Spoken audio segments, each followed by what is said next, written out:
La ruée vers l'Afrique continue. L'étude publiée par la Coalition internationale pour l'accès à la terre affirme que le phénomène d'acquisition à grande échelle de surfaces agricoles se poursuit sur le continent. Une tendance de fond après la ruée des grands groupes mondiaux sur les terres arables qui avaient atteint des sommets en 2009. Ces investissements fonciers agricoles au niveau international représenteraient 83,2 millions d'hectares de terre dans les pays en développement, soit l'équivalent de 1,7% de la surface agricole mondiale. Et c'est l'Afrique qui concentre l'essentiel de ces assauts. Sur les 1217 transactions signalées depuis 2000, plus de 750 la concernent directement.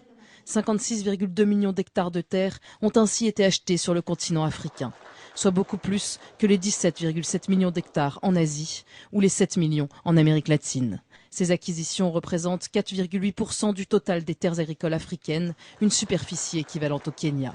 Et elles concernent d'ailleurs une infime minorité de pays. 7 pays africains concentrent ainsi la majorité de la surface totale des terres concernées par ces transactions.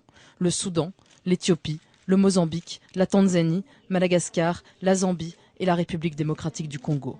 Les investisseurs ciblent les pays les plus pauvres et les plus faiblement intégrés dans l'économie mondiale.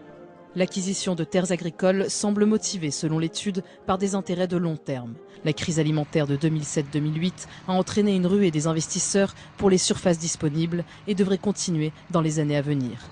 Plus des 3/4 des transactions concernent ainsi la production agricole, notamment les biocarburants. Le reste se répartit entre l'extraction minière, le tourisme et la reconversion forestière. La plupart des pays qui font l'acquisition de terres agricoles cherchent donc à assurer leur sécurité alimentaire. La probable hausse des prix des matières premières, la croissance de la population mondiale, ainsi que le développement des biocarburants et de la spéculation financière font que les terres agricoles sont des investissements d'avenir, qu'ils se fassent dans une logique commerciale ou alimentaire.